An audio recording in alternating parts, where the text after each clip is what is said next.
If you know what you believe and you're willing to work for it, there's nothing you can't accomplish.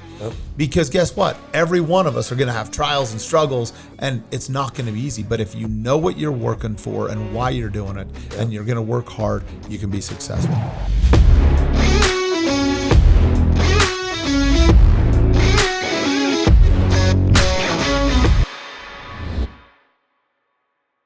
All right, boom, baby. So we got Jed Morley in the house today. Man, you got a pretty killer background.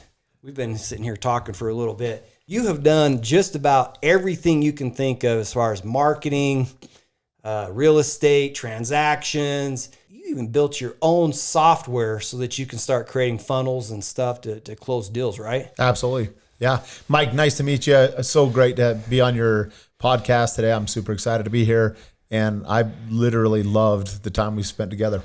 Yeah, man. So why don't you got to do a little jump into your background. You said something to me that I think a lot of people would resonate with, because you were saying, like, I'm trying to figure out, I think you were a little bit humble pie, saying that you didn't necessarily have a superpower, but you were really, really good at networking. And the next thing you know, all of a sudden you can do all kinds of stuff. Like, you had to go into that backstory a little bit, because that was a fascinating one as you were explaining it. Well, let me go back a little further than that even. So one of the things that people don't really know about me is that I'm number 8 of 13 siblings. So 8 of 13? Exactly. I got 8 kids.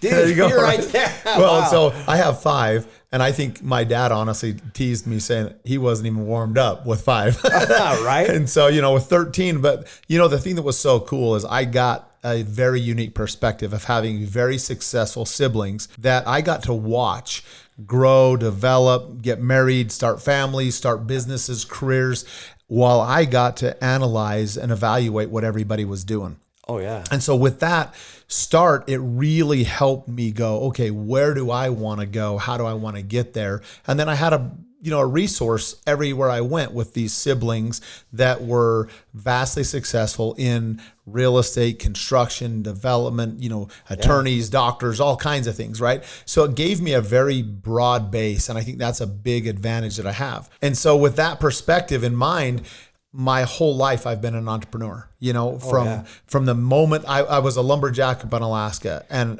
sitting there cutting down trees, helicopter logging when I'm 19 years old, and thinking about, okay, every tree we cut down would literally get dumped in the ocean in this big, huge circle. And then they would tow it over to Japan because they had no natural resources. And I was always curious, like, where in the world, how is all of this taking place with our natural resources being sold off to foreign countries? And what is my role in this, And I'm telling you, there's so many fascinating things about my life that have helped forge where I'm at today. Yeah. Oh, and so with that said, Mike, I think the key was I learned early on that one of my powers, if I have one, it is I love people. Yeah. And I'm a connector. I never forget like deals that I did 30 years ago. And I was always interested in the person and what they did, why they did what they did. And then years later, I would be connecting with them saying, hey, knowing what you know, you need to meet so-and-so. And that's been a huge opportunity for me. Yeah, just closing them left and right.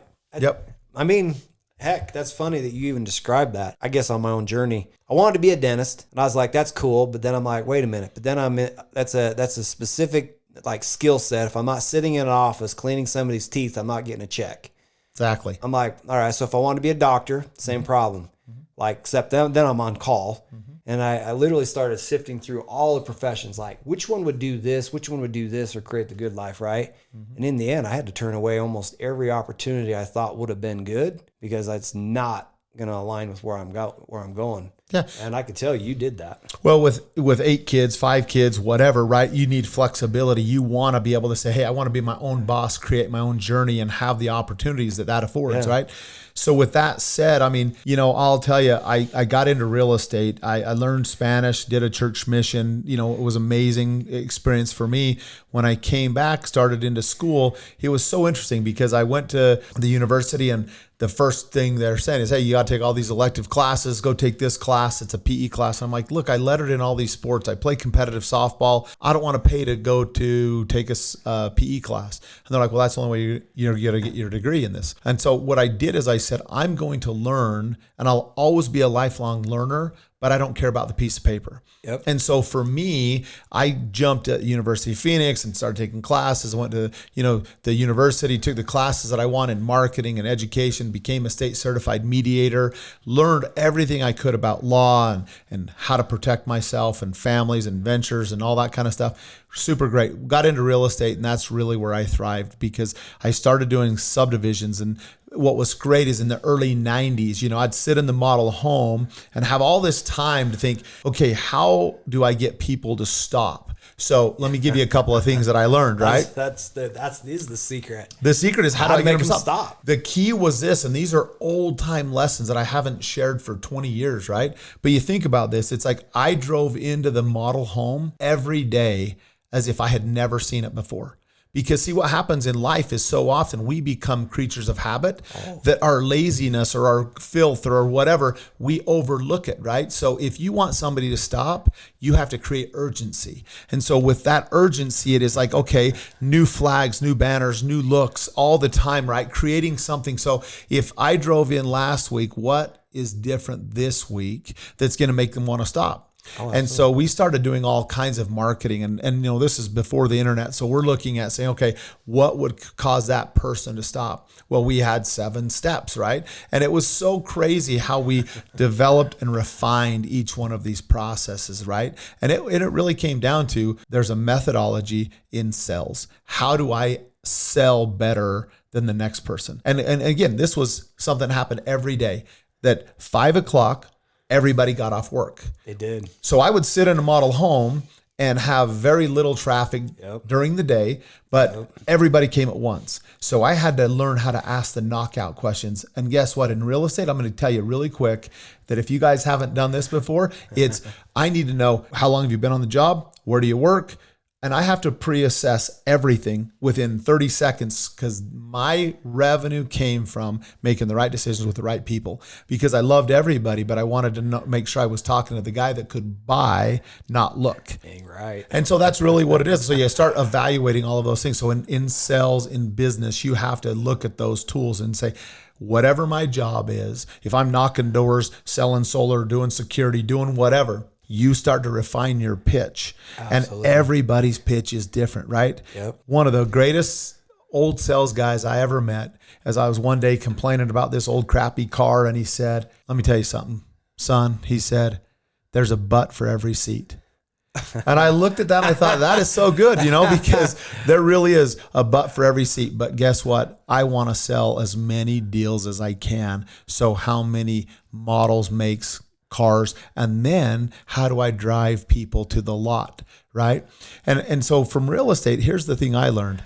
I wanted to scale beyond just having you at my model. Yeah, so the internet did that for me, right? It allowed me to say, okay, instead of saying I have a hotel and I got to drive people to that are driving by, you can have an Amazon store and I can sell to anybody in the world because I can actually market to anyone out there, right? And that's the thing that we've done is we've created a platform that allows us to take video, funnels, and e-commerce all into one platform and market and sell products and or communicate. So we've got unbelievable, delivery mechanisms. Yeah. And so it's been really fun. And so being the owner of a credit card processing company, I own PlatPay, Platinum Payments, and PlatPay, we rebranded, remarketed. And the whole process was, I can see what's working right now. What's working, what's not working in every funnel, on every single customer account. So you got like the bird's eye view of what Amazon does when they can see exactly what products and what's moving inside every single store on the platform. And that's big numbers for us because with thousands of merchants, right, you can look at this and say, based off of that type of MCC code. Yeah. Where is risk? Where is success? What's converting? And so, what's been fun is over the years, we've been involved with some of the largest marketers in the world, and being in the direct sales space, right? And the direct response space primarily, you look at all those guys and they're saying, okay, how do I build this front end of a funnel? And if it's a book launch or if it's whatever your front end of the funnel is, then what's the risk? What can I say? What can I say? How do I market that successfully? And then is there continuity? And then on the back end, is there a coaching program or whatever? Every one of those have unique opportunities for marketing, sales, and risk. And being around this space forever, we've become really good at analyzing the right merchant accounts, the right providers, and the right software that allows you to grow and scale that. Oh, heck yeah. I mean, there's a couple things you mentioned in there. I brought up Alex and 𝗟𝗡𝗚.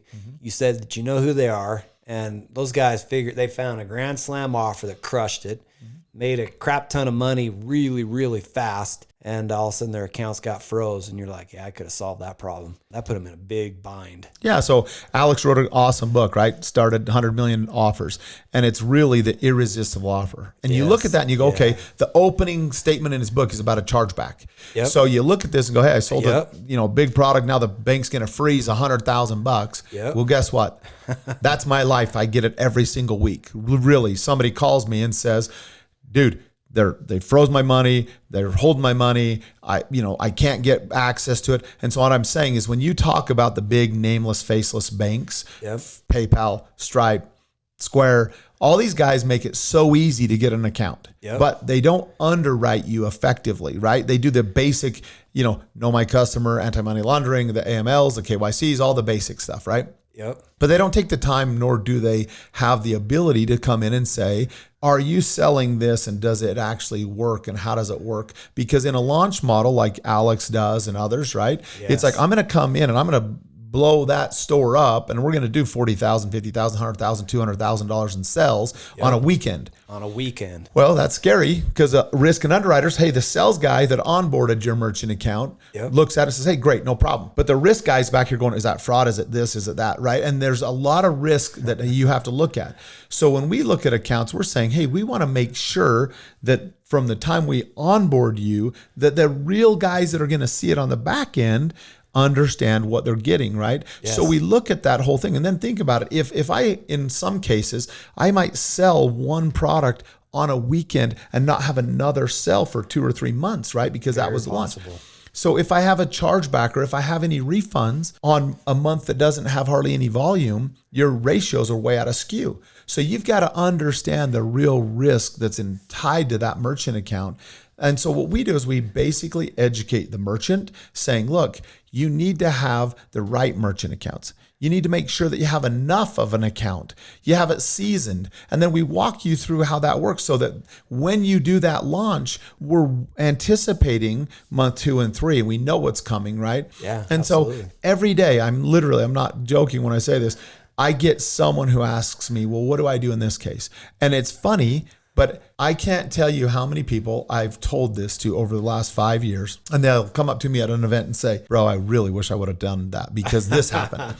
And so on the last stage I got on, I said, guys, don't call me. Yeah. Don't call me when you need me.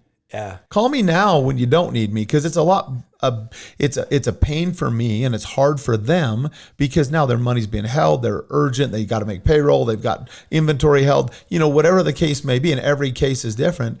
But just over the weekend on Friday, I had a guy have some money held, because a simple little case, and I don't want to bore your audience, right? But think about as simple as this: he made a banking change. He went from one bank to the other. Oh, snap! Shouldn't be a big deal, right? Yeah, nothing. Yeah. Except that when the credit card went to ACH's account, $30, there was no money in it, because that account was switched.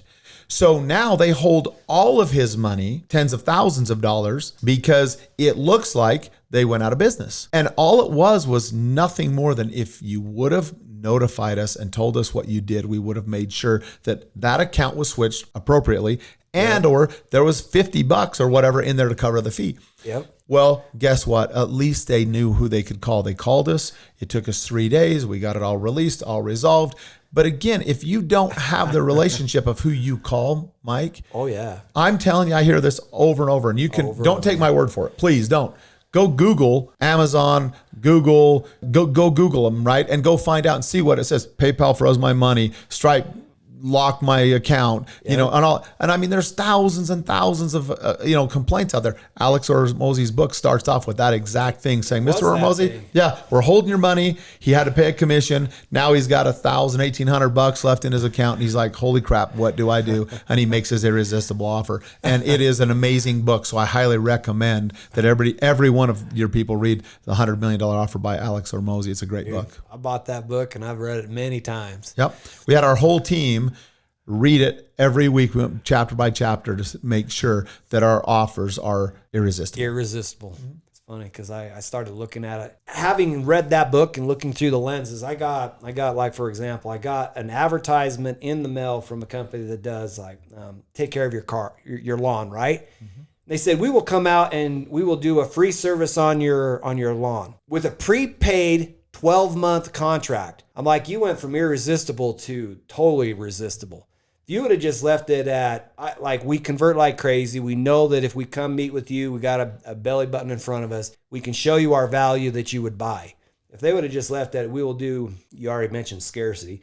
We have 10 openings for free lawn service for this month. Dude, like, people would have called on that. Mm-hmm. They would have got 10 hot leads, and I'll bet you if their product was good, they would have converted them. Mm-hmm. And so I look at that. I started thinking through that after reading his book. I'm like, how would that be irresistible? I told my wife to stop throwing mail away. Yeah. I'm like, I want to look at these freaking offers that they put out there and see if any were good or bad. And that one was just so obvious. I'm like, you probably should have done that different. It went from irresistible to totally resistible. Mm-hmm. Just like that. Yeah. Well, and I look at us, and so I can tell you the one thing that we've really mastered that's worked really well is I want to be your truck payment. I want to make your next truck payment. Okay. I want to make your house payment. I mean that literally, because I have a guy that came up to me at a mastermind not long ago, and he says, dude, I love you. And I'm like, awesome. Great. I had never met him. Like, I do not know this person, right? But he goes, PlatPay, dude, you guys made my truck payment for like 5 years. He goes, I referred somebody over, and every single month I got a $500 check. And I'm like, yeah, man, we have a great referral program. And we do. We have an amazing program. So here's the offer that I tell people. Literally, it costs you nothing. So if you want to set up a referral deal and you want to get paid every single month like clockwork, refer people over. Let us do a free audit. We do not pressure them. We literally say, let me look at what you're doing. And if I can save you money, I'm going to. And if I can't, I'm going to show you where you have vulnerabilities that you need to fix anyway. Odds are, whether it's today, 6 months, a year, from now, they'll come back to us and ask us, hey, can you give us a backup account? You can help us do something. Because I'm telling you, when you have the best team and the best services out there, okay, great. Maybe the payment system you're working with today works for you. Great. But you're going to outgrow it. You're going to have problems, and we'll be there to be the backup. And I'm telling you, I ask one question. In the current inflationary market that we're in today, do you feel more confident or less confident that the banking solutions that are out there today are going to be more or less stable? Man, there's too many moving parts. People get all worked up over too many moving parts. What happened in 2007 and 8, right, when we started in a similar market decline, right, where there's foreclosures and FDIC issues and whatever else, the banks retract. Well, guess what was one of the most profitable portions of a bank? It was the credit card side of it, right? So they're selling off their books of business, and that was how they could free up some of their capital and move on. Well, with that change, it was a guy that had a merchant account for years and years, all of a sudden that account was acquired by someone else that had a completely different lending policy. And so with no change on their side, all of a sudden they're getting restrictions, money held, froze, whatever. So me and my brother actually started a company called Merchant Reserve Recovery, where we would go in and recover reserves being held by all these banks for them. Because they couldn't, you have thousands of tens of thousands, hundreds of thousands of dollars held. And we would come in and help them get their money back and take a percentage, right? So I've been around this from every level of, like, we used to own our own chargeback processing center, doing thousands of chargebacks a month, looking at fraud, looking at risk, how we can do it. So we literally take this from the how can I help you approach to I know what's working. Let me help not only advise you, but really give you some good contacts and connections. So one of the things that Mike and I had the chance to do today is talk about your business, right? Yeah. And it was great. Was it great? Yeah. Well, I mean, you're answering questions that I've already had gaps on. I mean, I've got great product, but the one thing I know is I need to be able to get my customers financing. And you're like, well, man, that's my expertise. I know how to close that gap. It was just fun seeing how you could close different gaps that I have, because like me and a lot of other people, we have great product, but sometimes we don't know exactly how to market it. And I could see that you were closing gaps in my mind. Awesome. So yes, again, another thing that I can do is do the consumer finance, right? So if there's a gap that you have and you're saying, hey, I've got a product, I need to sell a big ticket item, but maybe they can't take credit cards.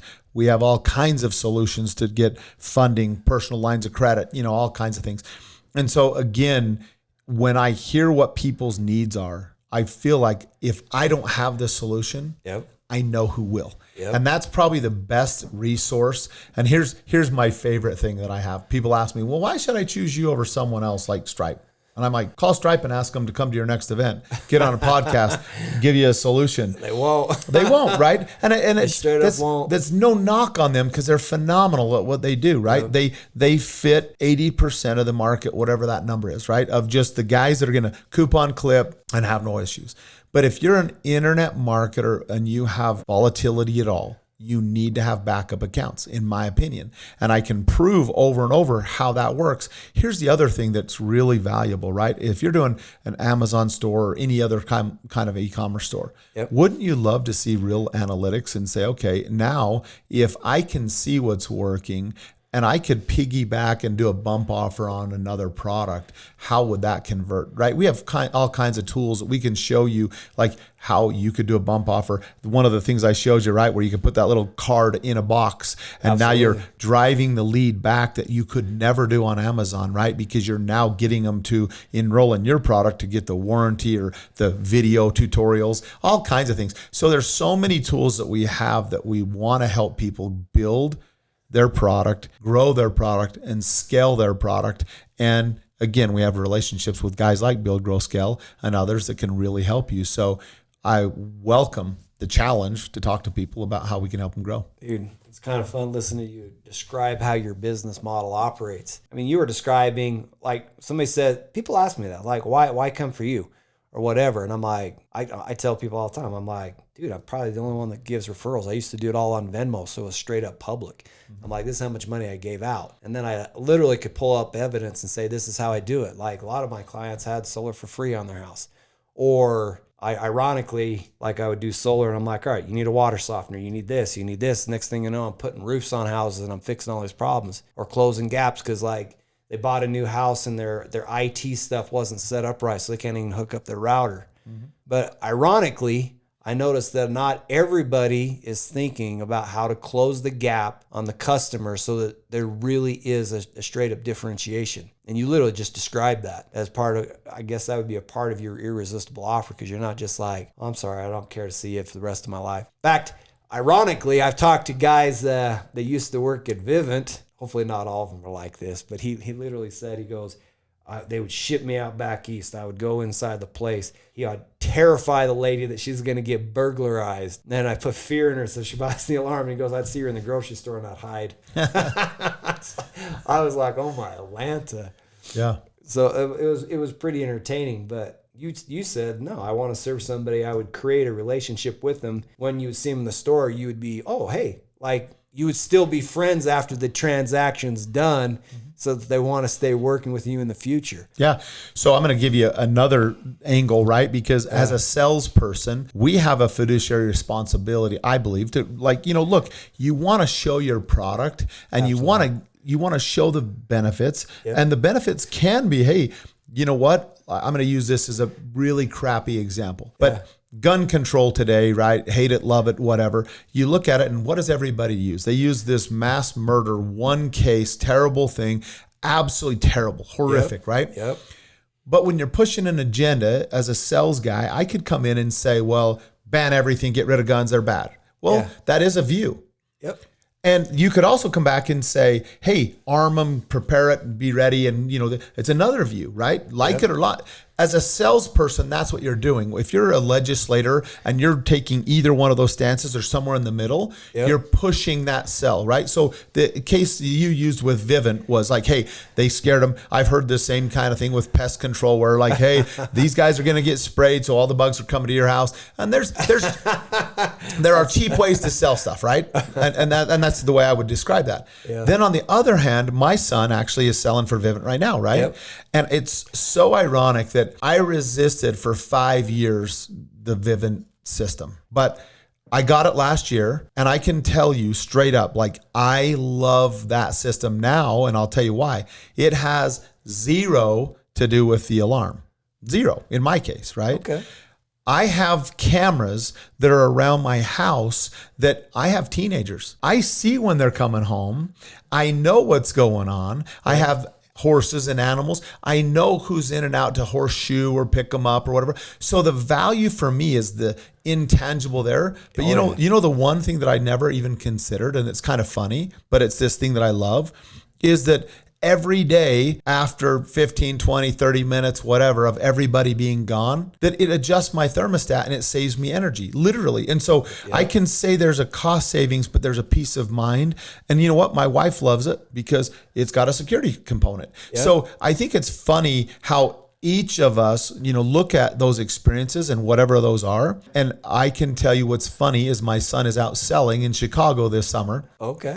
I'll be on the front lawn doing something. And he's like, hey, Dad. And he sees me through the camera. So he starts talking and we have this conversation, Yeah. And he was like, yeah, I'm showing this system to somebody that's, I'm in their house right now. I'm like, oh, hey, cool. How you doing? So it's kind of funny because it kind of connects us in different ways that I never would have thought possible. But, to go back to what the value proposition is, it is each of us have a different value proposition. And how do we take that?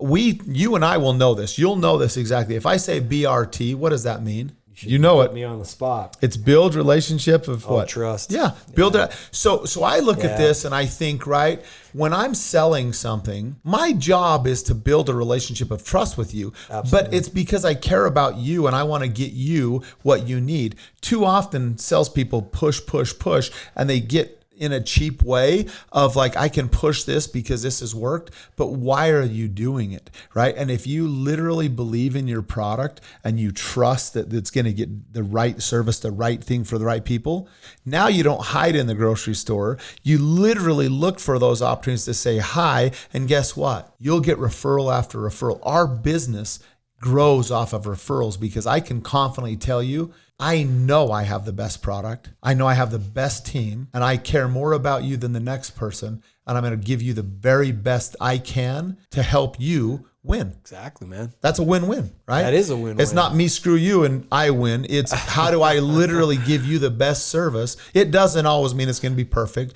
It doesn't always mean that there won't be this hiccup or that. But you know what? We'll figure that out together so that you always have the best analytics, the best payments, and the right processors in that scenario, right? And then, I don't want to dominate this conversation because this is your show. Well, I brought you on so I could learn more and share with my audience. So you're doing all right, bro. Well, good. I truly believe that one of the weaknesses that we have today, and this is the Google world that we live in, right? When the internet started and a lot of us were like, what am I going to use? I mean, I get it in the 90s, like, okay, cool. Why do I need this? There's an email. I can send a letter, I can send a fax. Why do I need to communicate with this slow, cumbersome thing, right?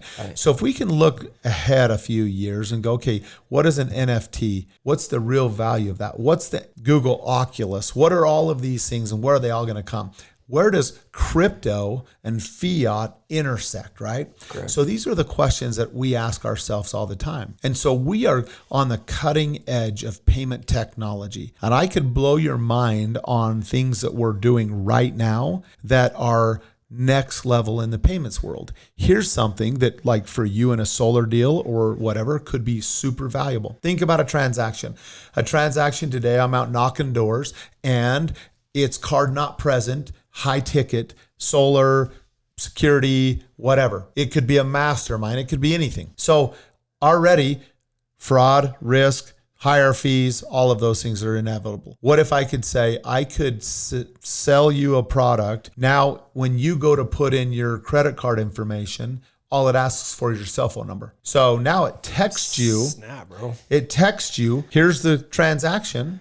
It's on your phone. You now just tap your card to your phone. Now your phone becomes the EMV card reader. Okay. So it's now just like at the gas station, card present transaction, no risk, no fraud, lower fees, no chargebacks. We are right now in beta testing that system. So when you look at what that does, card present, no chargebacks, lower fees, better transactions, we are on the verge of great things. When you look at all of those types of things, now how do I tie crypto in there? Well, do I have a coin? It's all just ledgers. So what's so exciting is to think about the next level, and it's right around the corner. And I'm talking about this all the time in this payment space. So we're dealing with some pretty high level payment world. The world's issues. changing, man. It is. I don't like whether or not the dollar is going to be like the currency that we use in the, like US says it is, right? But the question is will it be? Because things are shifting. Yeah. And so what'll be fun is to watch what happens over the next year, 2 years, 5 years. And there's no doubt that there will be some major shifts. What they are, none of us know for sure, but I can tell you, you and I and others that are asking the questions are going to find the solutions. And that's the difference with us and everyone else is we are absolutely actively looking at that. And here's the thing that's fun. I sit with a lot of VCs. We are a VC. We invest in technology. We invest in companies that we believe will have either a payment solution or a product solution for our business as well as companies. And so when I look at that, I'm always in front of innovators, right? Because I want to do their payments. I want to work with them. I want to solve problems together. That's what makes it so fun for us is we come at this from all different angles. First and foremost, guess what? I'm a business owner, just like you, just like everyone else. So I look at this as, would I do this? Does it make sense to us? Absolutely. What's the rate of return? How am I going to make this work, right? And I go back to a simple thing that I learned and back in the real estate days, right? I went from doing residential real estate, sitting in the model, looking at how I could drive more traffic, and I got really, really good at it. And then I got bored because it was just cookie cutter, same kind of thing, right? And I became the developer of the project. So now I'm running stuff through the cities. I'm doing all the entitlements. I'm doing everything. So I went from just the sales guy to every time they came in to look, I asked, do you have a home to sell? Yes. Okay, I'll list it. So I took their listings, I sold them the new home, sold their existing home, did their mortgage. Then I'm running stuff through the cities. And I literally was working from 7 to 10, 6 days a week. Dude, you took the whole value chain. I did. And that's where I started to really see the inner workings of cities, governments, developers, contractors, doing change orders, doing everything. It was absolutely awesome. But after a while, you got so tired of, guess what? I'd spend hours picking out colors with the wife and I got burned out. And so I got into commercial. And you know what, Mike? The crazy thing is I don't think I got a check for a year. Not a check for a year. Because it took me a while to transition from residential to commercial. But once I figured it out, I became one of the top developers for Napa Auto Parts and Family Dollar, and coming into Salt Lake and working with Colliers International and learning all of a new language and new verticals and new everything, right? I probably worked with you in the past and didn't know it. Yeah. Because we built Family Dollars everywhere. Is that right? Yep. Okay. Well, I loved it because what I ended up doing with that was I mastered looking at the highest and best use of properties. And the problem is everybody would go in, I'd fly into Phoenix, fly into Denver, fly into wherever. And I would not go look at the listed properties. I'd go knock on all the doors around them and say, what are you asking? Let me tell you, let's look at this. How can we do it? Because I'm the builder, developer, owner, right? Yep. I'm not just doing it for someone else. I'm doing it for myself. Absolutely. So I want to run the numbers, do all the, all that. So it became a fascination for me. And so I became really good at analyzing this. And so I came up with VAP. And it was visibility, access, and parking. And as simple as that sounds, it's the same exact thing we're talking about on e-commerce, right? If I have a store, but I don't do it right and it's not visible, or I get there and the access sucks, it's the same thing as if I go and knock on a door and they're not there half the time, or the traffic isn't good, or hey, guess what? Inventory's low. So, I'm sold out. So it really comes down to the same thing. Real estate taught me location, location, location, right? It does. But then you look at that and say, internet's the same exact thing. It's location, location, location. But am I in the right visible? Do I have the right access? Do I have enough traffic and marketing and stuff? So I really look at all that thing. And I think so much of this layers on each other. Oh, absolutely. That's really what we're doing, is we're trying to help people say, if you have 100 leads a day, do you need more leads if you're only closing 2? Or should you convert at a higher rate? So your cart abandonment, all the other stuff. Because if I can get you to 4, then you can maximize that dollar way better than you can if I just keep spending money buying leads because they aren't converting. It's the same exact principle of saying, I have a store and I didn't pay enough money to be on the corner, or I have no access or not enough parking. Guess what? It really doesn't matter at that point how much money I spend. I will always be deficient. Well, on your stores or what you're doing in your marketing, all of those things can be corrected, especially if you start out with the right plan and what you're doing. And so our goal is to literally to come in and say, from a payments perspective, how do we help you become the right client? And then we aren't going to necessarily build and solve all those issues, right? But I have the partnerships that do. So that's really the biggest thing, is we look at it and say, hey, what's your goal? How do I help you accomplish that goal? Well, if you know what that goal is or what you're already doing, I think I can save you money and or change your entire monetization in what you're doing. And if I can do that, that's your irresistible offer. We want to work together, and that's really it. So we come in, do audits, evaluate it, show you how we can help you save some money and give you better tools. Like, that closes a lot of gaps. I mean, I can see on my own space, like, because I'm not an analytics guy, I look at it and I'm like, God, what's that telling me? Because you don't know what to do, what to stop doing, what to start doing, because you just might not see the data. And the problem is, as I discover, as I work with me or different business guys, you don't always, you don't know what you don't know, right? And so you don't know, oh, this thing right here is what's causing me to get clogged up. Like, Alex would have never got screwed up like he did, where he had $120,000 get seized because he didn't know that he had to be underwritten a certain way, and then he blew it up because he called it a grand slam, an irresistible offer, something that was so good that the money just came just wickedly fast, right? But why would he know that? Like, he's never been in that. He had never been in that spot before, right? I think he was just doing probably low-level gym memberships, not all of a sudden one day $100,000 in his checking account. So, yeah, I could see that. Sounds like you've been down the road and had quite a few lessons learned. Well, the baldness and the gray hair, that's the experience right there. Those are expensive. Those are expensive. Yeah. There was one thing you said too, as we were talking along about real estate. I used to have 14 doors. Is that right? And I remember the same thing that you described is when somebody would come in, I had to figure out, I got tired of letting people just select individual times to come. So I started stacking them up 5 minutes apart, maybe 10 minutes apart, and coming in. And so sometimes they'd all show up at once. And I had to figure out, I'm like, how do I sort through all of the people quickly so that I knew which one I wanted to talk to? And then the question is okay, now that I've identified that person, how do I get that person to buy right now? Because I don't want to keep coming back. And so I literally just set up an open house, put it in a little teeny window, schedule everybody at the same time, and then fill the unit. Like, I hired property management companies, and they'd come in and they'd take 3 months. They couldn't even fill them.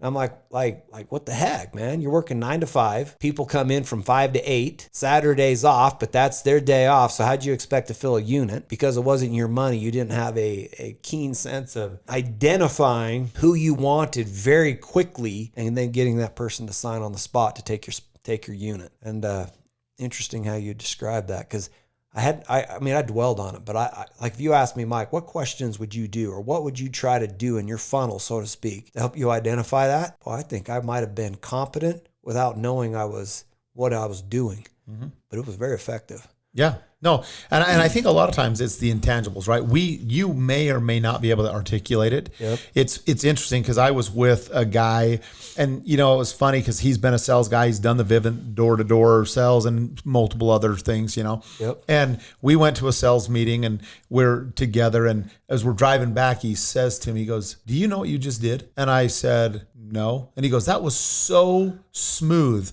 He goes, "I've never seen anybody do that before." And I said, "Okay, what did you see?" Because again, I'm not aware, but I know what I do. Yes. And he said, "You got so real and so raw with the person instantaneously that they believed you." And I said, "Well, it's because I care about that person. Like I genuinely, when I meet someone, I care about what they, it doesn't always mean I'm going to agree or that all of the things, but I want to be present and I want to listen to what they're doing and what they're saying and how can I help them?" That's my goal. Number one is how can I help you? Yep. And I can always, shouldn't say always, but my intent is always, right? Yep. Find the solution that's going to solve your problem. Absolutely. And sometimes it's something that I have, but oftentimes it's just a referral or it's a relationship that I have, right? Yep. And so I think that's really the key is as a salesperson, right? You're solving problems. And so if you can come in and analyze what that problem is, there's superpower there, right? And I'm going to share one last tip that I think is super valuable. So being a dad, it's awesome. It's a great experience. I fell. There's lots of times that you don't do it right, But I'm going to rephrase this. I'm going to tell two stories real quick. You should. So, yeah. So my daughter got really sick when she went on her church mission, right? Okay. And so as she came home, I asked her. I said, "Sarah, what did you learn? Do you have any regrets?" And she said, "Nope, Dad. I learned two things." And I said, "What are they?" And she said, "All right, I learned one, that I'm the hardest worker." And I said, "That's awesome." She goes, "Dad, I can outwork anybody." And I said, "That's great." And she said, "The other is I know God and I know where I get my answers." Yep. And I said, "You know what? As a dad, I did my job." Because if you know what you believe and you're willing to work for it, there's nothing you can accomplish. Because guess what? Every one of us are going to have trials and struggles and it's not going to be easy. But if you know what you're working for and why you're doing it and you're going to work hard, you can be successful. Second story, my son out knocking doors. Last year was a tough year. It was his first year, new area, just got married. He's out knocking doors. Is this the one that's out in Chicago doing the alarms and stuff? Yes. And this is the guy that's slaying it, right? He's slaying it. He's doing an awesome job, like weekly setting new goals, new records. So he calls me all the time, "Dad, what about this? How about that?" So I'm coaching him and I've never done the door-to-door knocking as a sales guy, right? So I'm like, you have guys that are mentors that are experts at that. Talk to them. Yeah. And he's like, "Well, one guy can bro with these guys so quick." And I said, "That's awesome. Then if you can't bro as good as that guy, then guess what you need to do? You need to walk faster. You need to move quicker. You need to work on your pitch. You need, these are just things that you got to figure out, right?" Yeah. So we're talking through all of these things. And when he starts to realize like, "Hey, I can do this. This is exciting. It's fun." So now we set goals, we evaluate and stuff. But you guys, I got one of the greatest videos of all time. And I wish I could share it with you. Yeah. But here he's got his curly hair. It's raining and he's running. And he's like, "Guys, hey, I got this guy. He's super interested, but he told me if I don't go buy him some Modelo's, some beer, then he's not getting it done." So he goes, "And I called all my team. Nobody could come. So you got to take matters in your own hand." So he shows the six pack as he's running back. He's like, "We're going to get this deal done." He goes, "At all costs." And I just look at that and I think, you know what? At what lengths do you or I cop out and say it's either it doesn't make sense or it's too hard or it's, not convenient or it's raining for crying out loud, Yeah. To see the smile on his face, to see the confidence to say, "Man, I sold, a dozen accounts. I've killed it. I've done all this stuff." Yeah. But you know what was so great is I used that video in my sales meeting with my team that week. And I said, okay, guys, I want you to look at this and I want you to evaluate. Are you as excited? Are you as passionate? Are you as committed, right? Because guess what? That's the stuff that we're all after, is how do we take success and how do we articulate it, right? Absolutely. And that's what's so cool, Mike, is I'm watching you grow your businesses and I'm watching the success. I came in your home. I see your kids. You know, I look at this and I go, there is one thing that I hope everybody understands. A wise man once said, no success can compensate for failure in the home. Right. So have that same passion and vision for your home, your family, as you have for business, and you'll be the richest man alive. It's true, though. Boy, I tell you what, when that's not a priority, it seems like there's a whole lot of pain when things don't work out and kids neglected or, Yep. Yeah, my wife stays home. Who could afford daycare with 8 kids anyways? Who would want to put 8 kids in daycare? There's days I'm sure your wife does. But actually, there is days because she's overwhelmed. 8 was a lot. 13's got to be. If 8 was a lot, 13's got to be more. Yeah, well, it was. But I can tell you, again, the times were different, right? Yeah. And today it's tough because you're looking at Instagram moms and Photoshop 14 pages to make one picture look good, whatever. Life's hard. It is. But you know what's so awesome is if you have the right focus, it can be the biggest blessing. Doesn't mean it's easy. There's a lot of times that days are tough. Yeah. My wife, your wife, you know, they work way harder than we do, you know, and I'm emotionally draining because they listen. Kids bring all their baggage to them. Yep. And trust me, now they're dealing with all the other politically bull crap and other stuff that they got to deal with at school and coming home and, you know, all this stuff. So it's tough, no doubt about it. And so I think the key for all of us is having that open policy, open communication. So I want to ask you a question. Now I'm going to interview one question. All right. As a dad, do you have a favorite thing that you do or a way that you communicate with your kids that has worked as you're parenting? Probably the biggest thing that we do, like our kids can pretty much come to us and ask us almost anything they want. I mean, the alternative is they go ask and they go find out a different way, right? For some reason, they feel very comfortable. They feel comfortable enough to ask me some straight up and my wife straight up questions that just make us cringe. We can't show it. Mm-hmm. We're like, all right, let's talk about that thing. Okay, let's explain this thing. You already described it as somehow creating an open door policy where they feel safe being able to ask questions that would make you cringe. Yeah. Well, for us, my wife and I, what we do, and it's been super valuable. Okay. Our bed is our safe haven. So our kids have learned from the time they were little that they can come lay on our bed and talk to us. And so it's been so awesome. I have married kids now, and my daughter will come home and she'll come lay on the bed next to me and say, Dad, I want to talk to you. And we'll just lay there and talk, and she'll explain what's going on. You know, we have a girl that lives with us, one of our daughter's friends, and it's been a great thing to have her living there. And it's so fun to watch Cadence and Macy come in and sit on our bed and talk to me and my wife about all of this, 20-year-old kids, like, what do I face here and the struggles and stuff. Yeah. And so you just look at this and you got to have a safe place, wherever that is. And again, I don't advocate one place over another. I'm just saying that's what we've done, is our room is a place that these kids feel safe and can come talk and ask the questions. But I feel like there's one thing that I could share, millions of things actually, because being one of 13 and having a dad who has never missed writing a newsletter in 30 years to us. He knows every single one. There's 205 people in my immediate family, and he is a patriarch. He knows that. And so he looks from the Bible and the scriptures, and he looks at all this stuff. And every week I get a 5 to 7 page document with every birthday, anniversary, and what he feels is important, kind of as a, hey, you need to focus on these things. And, that kind of is amazing. Volumes. I mean, literally massive volumes. I am a lucky man. And I remember as a kid, my dad would come and say, you're our cabin, or you're the boat, you know what I mean? Because of 13, you're not going to have all those things. And I remember never going to Disneyland because there was no way, they're going to afford to take us to Disneyland. And as I mentioned, I was a lumberjack up in Alaska. So when I sat on the bottom of a helicopter and it flew me across the ocean, and I water skied across the ocean as a 19-year-old kid, by the time I made it to Disneyland, it was pretty boring. I wasn't that impressed. You can't really die die on the rides. I could die there, or whatever. Right. So some funny things, but one parting thing that that I've learned is this, and it's 2 questions, and I challenge everybody to do this. Take a set time. Okay. Mine is Sunday at 5. It's in my phone. It goes off, and ask this question: what are you working on that has meaning and purpose this week? Yeah. And then have one question after that. What can I do to support you? Because I have teenagers and kids, and I ask them these questions.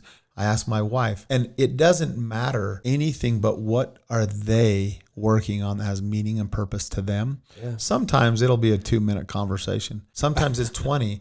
And then the only thing that really matters is if that has meaning and purpose to them, how can I support them?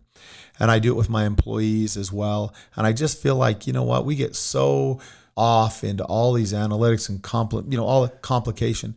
Pull back and let them explain to you what they're working on that has meaning and purpose. And I promise you'll hear things and see things differently. And then all you want to do is support them. And how do you do that? Yeah. So that might mean after that, you make a few little notes because they're doing this or that to go to this ball game or do this or do that, whatever. Because there'll be times that it just could be as simple as like, I just want to go to lunch with my dad. Yeah, well, that's absolutely super cool, right? Yeah. But you have to make the effort, right? And so it's just little things like that. So I think that if we take a moment and say, what are they working on? And then you support them, that gives them a safe place to talk, communicate, and you can take action. Boom, baby. I loved it. Awesome. Man, so you did a good job. A lot of people would probably be interested in knowing how to find you. Where do they find you? So I'm easy to find. It's Jed Morley, LinkedIn. You can find me there. And if you want to email me, it's Jed, J-E-D, @platepay.com. And those are probably the easiest ways to get hold of me. Easiest ways to get you. Yep. Man, I appreciate you being on the podcast, bro. It was Thanks, awesome. buddy. Thanks a lot.